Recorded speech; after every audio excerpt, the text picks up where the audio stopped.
You're locked in to the Grain Market Talk podcast. Fast updates, market movers, and the grain news you need right now.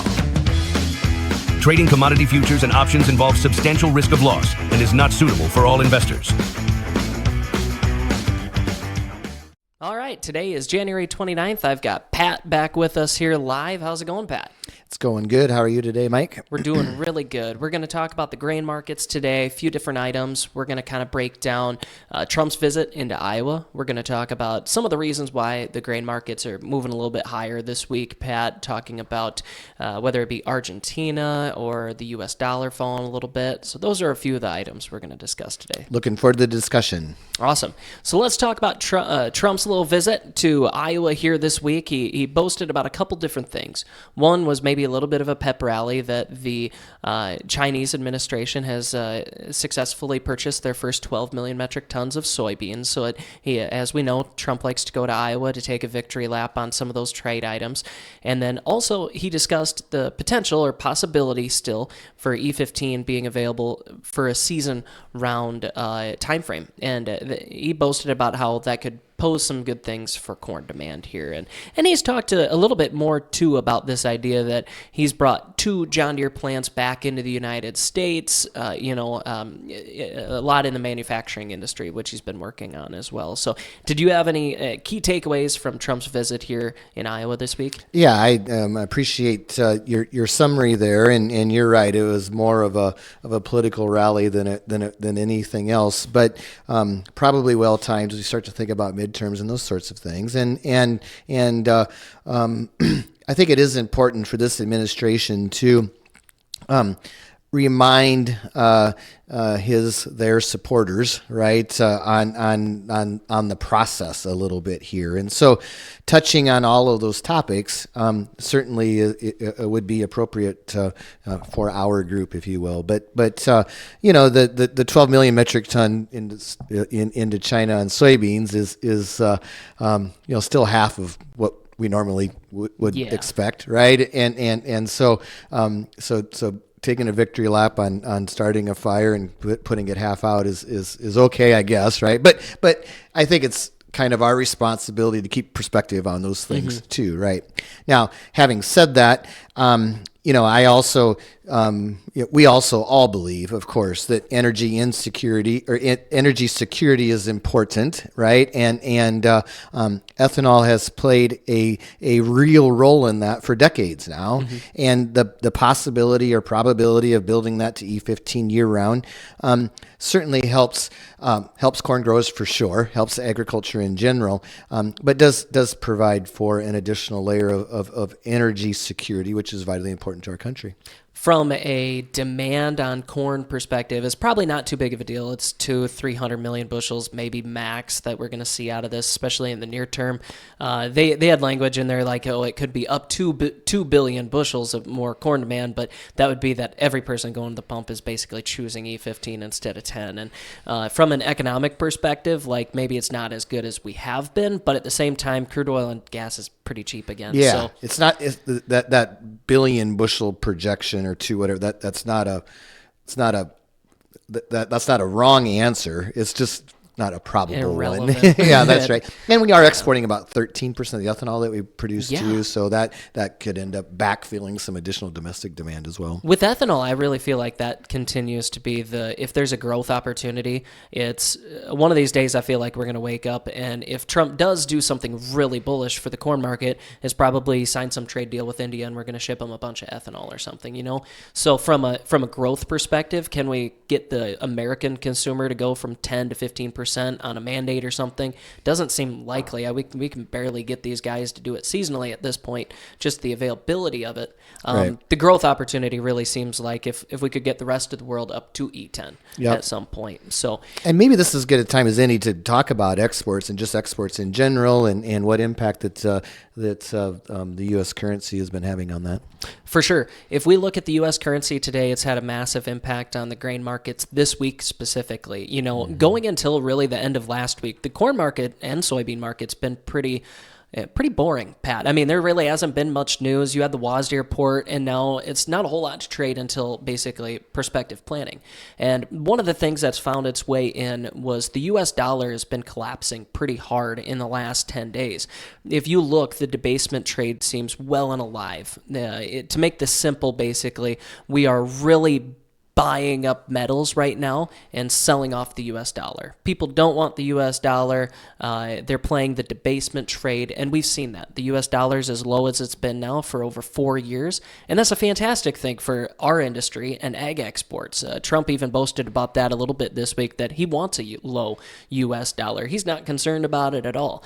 So what are some of your takes about the U.S. dollar impact it has on agriculture and what that's doing this week? Well, definitely the executive branch. This fits their narrative, right? The idea of increasing economic activity at home and making foreign goods less competitive to the U.S. consumer, and so absolutely that's all part of it. And the other comment that I just make as it relates to that, Mike, is through the years when rallies have snuck up on us, there's been a weak currency in the U.S. dollar component to them, right? And so we can do a little bit of history on that, but I suspect I'm not too far off. Like some rallies are really easy to explain, even from the beginning, weather related specifically. But once in a while, we've seen some unexplained life in commodities, and oftentimes it's tied to the opportunity to be more competitive from a global perspective, and usually some sort of a currency change is part of that discussion. And so, we'll get into South America weather here in a second, but let's just talk a little bit about that and how that application or observation as it relates to exports and currency, how does that fit into the corn balance sheet, right? And where I'm trying to lead the witness here just a little bit is a burdensome, I say in quotes, domestic balance sheet on feed grains, corn in particular, right? But a global balance sheet that's kind of sneaky tightening up here some, right? Yeah. At least month over month. Still from a historical perspective, it's comfortable. I don't want to send the wrong message here, but it is tightening up in spite of really pretty decent weather in the primary growing regions all over the planet recently. And what we believe to be not significant increase in animal numbers really anywhere, materially, right? So anyway, just connecting those two dots. I don't know if you have any additional thoughts on all of that. We have a lot of excess corn in the United States this year. We have a very low U.S. dollar, and that's made us very competitive on the global market, especially when the global market is the lowest ending stocks we've seen in over 10 years now.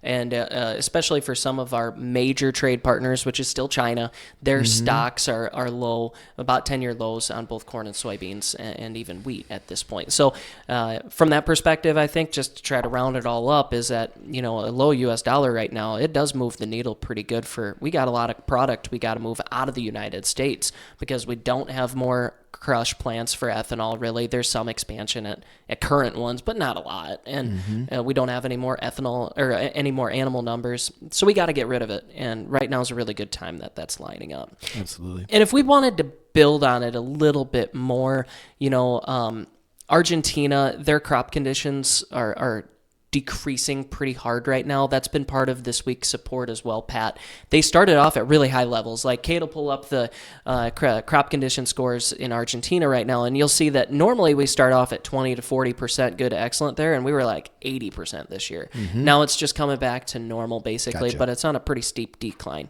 So at this point, when we talk about exports, meal's been exporting a lot out of the United States lately.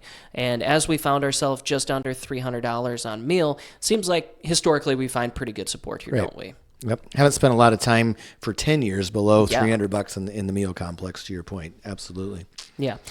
If we go a little bit further, Pat, we've talked about U.S. balance sheets being a little bit weak. But we've also tied this into a lower U.S. dollar, major money flow a little bit. I just want to talk about because the corn market seems a little bit too easy right now. We've got 2.2 billion bushels of corn. Fundamentally, it suggests historically with this fundamental situation, we should be like $3.80. We should be sub $4, but we keep holding above 4 here. And we're seeing other commodity markets like gold, for example, run up astronomically high. Yesterday was the biggest day in gold's history, and today, even this morning, we eclipsed it. So from that perspective, gold versus like corn prices is severely out of whack. And I just feel like if there's something that the market, specifically the agriculture farm industry, is potentially missing for what could be ahead, and this is a key, right? The black swans are always the things we can't see, right? Including you and I. But one of them that's coming out of the woodwork this week sure seems to be that we could be severely undershooting the potential upside of these grain markets right now if even just a little bit of money flow comes into these commodities. Balance sheets don't support it to the upside, but historically, 06, 08, we technically didn't support that fundamentally either. So I'm not really sure if that would matter for at least a shorter period of time. Right. And because the grain market is such a small percentage of even the commodities market, if even a little bit of outside money flow comes in, it moves the needle a lot. So like you can see, Cade pulled up the chart here, just showing a pie graph of the commodity index on sector weights. And you can see like ag only makes up an entirety of 16% of it. Right. And energy over half of it. Well, look what's happened to metals at 5% of it lately. We've just skyrocketed, Pat. So do you have anything to add on just the correlation between some of these other commodity markets and maybe the grain or proteins? Yeah, well, we're even in this discussion, but just in our interactions with our clients and producers in general, we're looking for a reason or a possibility of this thing, especially this corn complex and soybeans too, to some extent. We're looking for a reason for this thing to break out of the funk that it's been in, right? Mm-hmm. And so that's what this discussion is all about. And so I appreciate all of those observations, and a little bit, that's what I was referencing earlier in this discussion, just as it relates to, a cheaper U.S. currency has in the past stimulated some money flow to the long side on commodities. And I think, your point here is a great illustration that they can move, the outside money can move these markets pretty significantly with a relatively small percentage investment, right? So that can happen, and then just maybe we're also giving those folks and others a little bit of a reason with a bit of a weather scare in Argentina today. For sure. Any other final thoughts this week? Well, first, I would like for you to kind of explain to all of us. We've referenced the video option here and the slides that Cade has up. So talk to us traditional podcast listeners as how we can make this transition. Yeah, the transition's pretty easy. You can go on YouTube, onto our on our Facebook or Instagram. You can get the link on our bio. That'll take you right to our YouTube page, where we have basically a small grouping of folders that can break it down from. We have our 3 weekly podcasts a week: hogs, cattle, grains like this one, and then we've got things like an educational series you can dip into as well now, and you work your way through each folder once a week. Yeah, and then so for those of you that are on video and for the first time have seen Mike and I confirm Brad Pitt, Tom Cruise look-alike. Yep, just less hair. Yeah, exactly. Yeah, we're waiting on the hair transplants. Yeah.